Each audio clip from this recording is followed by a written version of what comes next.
Trump went on a truth social spree on Christmas Day, and one of those, I guess, was his actual Merry Christmas message. And it wouldn't be complete and in Trump style without threats, creating enemies, talking smack, and just typical Trump nonsense. Merry Christmas to all, including many sleazebags who love Jeffrey Epstein, gave him bundles of money, went to his island, attended his parties, and thought he was the greatest guy on earth, only to, quote, drop him like a dog when things got too hot. Falsely claimed that they had nothing to do with him, didn't know him, said he was a disgusting person, and then blame, of course, President Donald J. Trump, who was actually the only one who did drop Epstein, and long before it became fashionable to do so.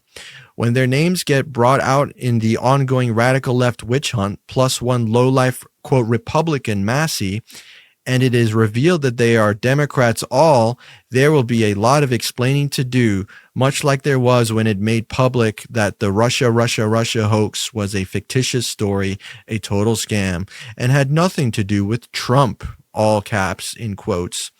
The failing New York Times, among many others, was forced to apologize for their bad and faulty election, quote, reporting, even to the point of losing many subscribers due to their highly inaccurate fake coverage. Now the same losers are at it again, only this time so many of their friends, mostly innocent, will be badly hurt and reputationally tarnished. But sadly, that's the way it is in the world of corrupt Democrat politics. Enjoy what may be your last Merry Christmas, President Donald J. Trump. So, Mike, what a joyful and festive message from our president. There's a couple of things in here I wanted to get your opinion on. And one of those is I just love his absolute self-report when he's talking about the Epstein thing. He says, Merry Christmas to all, including the many sleazebags who love Jeffrey Epstein. While we know he was best friends with Jeffrey Epstein for at least a decade, probably more, gave him bundles of money. Trump probably did that. Went to his island. We know that Trump was on Jeffrey Epstein's private plane at least 7 or 8 times, so he probably did that too. Attended his parties. We have actual proof of that in videos of him partying with Epstein. To me, that was just a huge self-own within the first sentence of his message.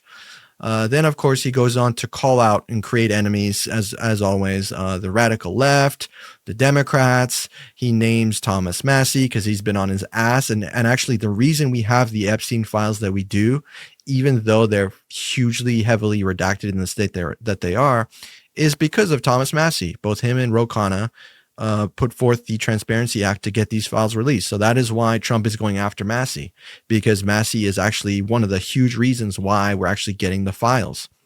And then in addition to that, he's after the New York Times, fake news, et cetera, the typical stuff. Just, using a Christmas message to just name drop and create enemies. The Christmas spirit is with Trump.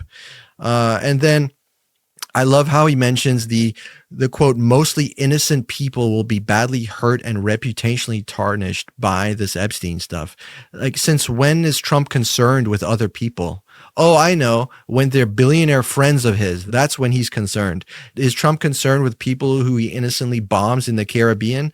Absolutely not. Is Trump concerned with the millions of people who lose SNAP benefits in this country? Absolutely not. Is Trump concerned with the absolute tens of millions of people who are about to lose healthcare coverage because they can't afford it? Absolutely not. But when it comes to billionaire friends and elites that are friends of Trump, that are implicated in the Epstein files, he cares a lot about their reputation. They're not going to go hungry or starving or end up in prison or jail, but their reputations are going to be tarnished. And finally, of course, the big crux of the story in that last part, enjoy what may be your last Merry Christmas. Now, it's unclear here whether he's referring to everybody or I guess the Democrats, because he mentioned them shortly before that. But either way, what would be a Christmas message without a nice veiled threat to close it all off? Mike, what do you make of this festive greetings from our president? Yeah, festive indeed, right? Like, what better message can we get from our president over this holiday season? I think you bring up a lot of interesting points. As you mentioned, there's definitely what appears to be a lot of projection going on. We don't necessarily know if Trump gave uh, Epstein a lot of money. However, we do see in the Epstein files of at least a portion of files that can be unredacted because they used a black highlighter instead of actually redacting it.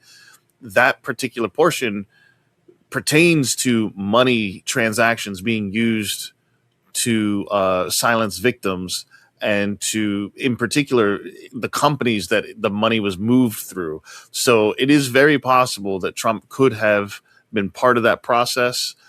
We won't know until we see the files. If we even see them, it's most likely going to be redacted. But the point is, it's very possible that he did, but that's obviously unconfirmed. As far as the island, as far as we know, he didn't actually go to the island. But again, in this latest batch of Epstein files, it has come out that Trump has traveled on Epstein's jet more than was previously reported. I think it was at least 8 to 10 times additionally. So we don't know yet the destination of those. It's possible that he's been to the island. We don't know. But attending the parties, like you said, we've got video evidence. He attended Epstein's parties. He also loved Jeffrey Epstein, as you pointed out. And as far as thinking that he's the greatest guy on earth, they were best friends. And Trump praised him over and over and over, even after he was convicted. So it does feel sort of like a self-report. And then, like you said, there's plenty of other stuff in here to come after Massie. I don't believe this is the first time he's even targeted Massie, but to see him throw Massie under the bus solely because he just wants the president to fulfill a promise that he campaigned on. That's it. Massie hasn't been, stomping for the Epstein files for years and years and years. It's only been this year after the president said, we're going to release them, and then he didn't. So I don't understand, again, if you're going to campaign on it and you're going to say, this is something I'm going to do, I'm going to promise we're going to do it. I don't understand why it's such a controversial thing for people to say, yo, I thought you were going to do this. Why don't you do it? And another thing related to that is, again, we had the interview that he had, I believe, with Fox, where they asked him about the JFK files. And he's like, oh, yeah, I'll release them, no problem. They asked him about the MLK files. And he goes, yeah, I'm going to release those, no problem. And then when they asked about the Epstein files, he paused. And then he goes, you know what? Yeah, I'll release that one, but that one less so. I don't know. We don't really want to endanger. We don't want to trip people up. And it's like, well, you don't have those concerns with the MLK files. You don't have those concerns with the JFK files, but you clearly have them with the Epstein files. And then on top of it, as you mentioned, in relation to this post specifically, he says at the bottom there something about only this time so many of their friends, mostly innocent, will be badly hurt. So I'm assuming their friends refers to Democrat friends, or at the very least the failing New York Times friends. These are both enemies of Trump. So we know that Trump doesn't mess around when it comes to his enemies. He will go all out on them. So it is peculiar that he's worried about damaging the friends of his enemies, who are also, by extension, his enemies. So none of it really makes any sense. And it's also strange to even call it a hoax, especially because we know that it's not a hoax. People went to jail over this stuff. And then, unfortunately, not enough people went to jail, but still, Epstein and Maxwell both went to prison over this. And, the Russia hoax itself is still not even a hoax. He keeps projecting it over and over and over that it was a hoax, but people from his administration went to prison because of the Russia scandal. So it was the Russian scandal, as far as I'm aware, was true. It's just that it didn't directly apply to him. It applied to people that were running his campaign and things like that. This is definitely a very unhinged post from the president during the holiday season. And as you mentioned earlier, Emmanuel, that he spent the whole day tweeting or truthing, whatever you want to call it, over 200 posts, I believe, within one day, which is just crazy. And then lastly, to end it with a veiled threat about being your last Merry Christmas. Now that could just mean, okay, well, you're going to have more Christmases, so it's not a death threat, but they're not going to be merry because I'm going to be on top or whatever. But it still could be a death threat. I mean, he is great at double talk. This is like his specialty, where he can say one thing and it can mean anything, and anybody can make up their own interpretation. And it's just more of the way of normalizing violent rhetoric, because even if he didn't mean it this way, his followers, they can take it to mean it as a death threat and they act on it. We have a lot of history of this when it came to, they're eating the cats and dogs thing that resulted in bomb threats in Springfield, Ohio. And now you've got him calling Marjorie Taylor a traitor, and she's getting death threats and bomb threats as well. So even if he is joking here, or it's not meant as a death threat, that doesn't mean that his followers won't interpret it as such and possibly act on it, or possibly make death threats of their own. So it is kind of crazy. Yeah. Speaking of death threats, we just did a story 2 days ago on his threat to Stephen Colbert, where he called him a dead man walking and that he should be put to sleep. We've basically allowed the president to do stochastic terrorism, and he's basically immune from that. He can do that. Any other president speaking like this, they would have tribunals. They would be like, right wingers' heads would be exploding if Obama used anything like the words that Trump uses to describe people he doesn't like. They would implode. Like they would not be able to function correctly if Obama did that. But with Trump, it's all normalized.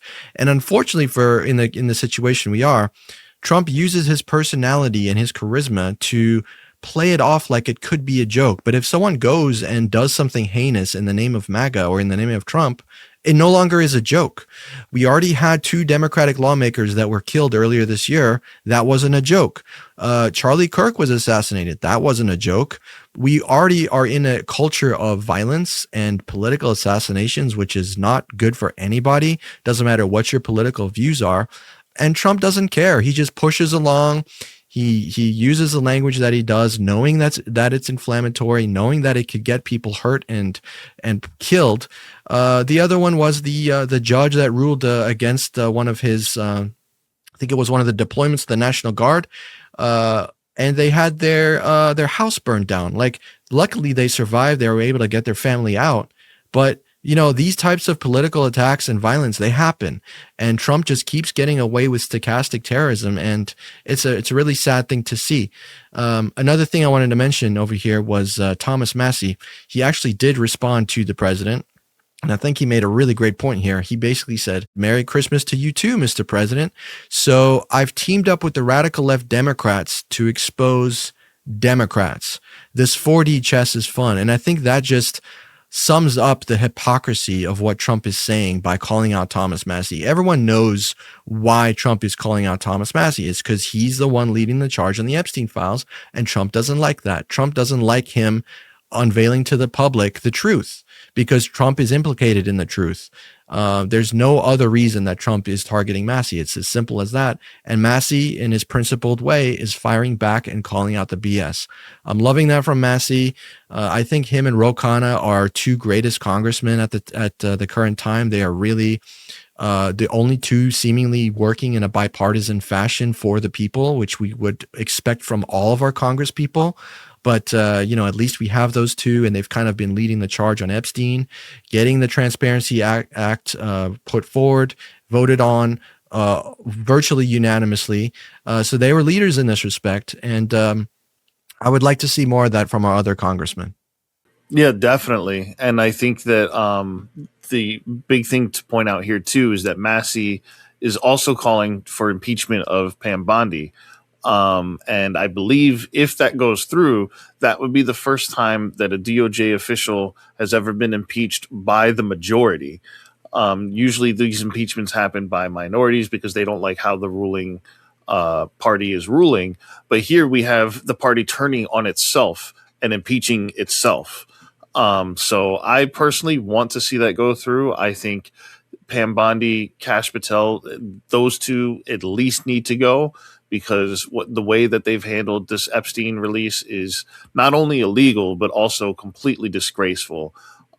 So yeah, I think that Massey's response here was good, especially because, again, it defeats the narrative. It points out how poor the logic is in the president's argument about how, oh, this is all a hoax from the Democrats, but at the same time, it exposes only Democrats. It will never expose Republicans, not because they've redacted it or anything like that, but because truly the Democrats are the ones who loved Epstein, even though I was his best friend, all these other things. It just gets more and more and more absurd the more you peel it away.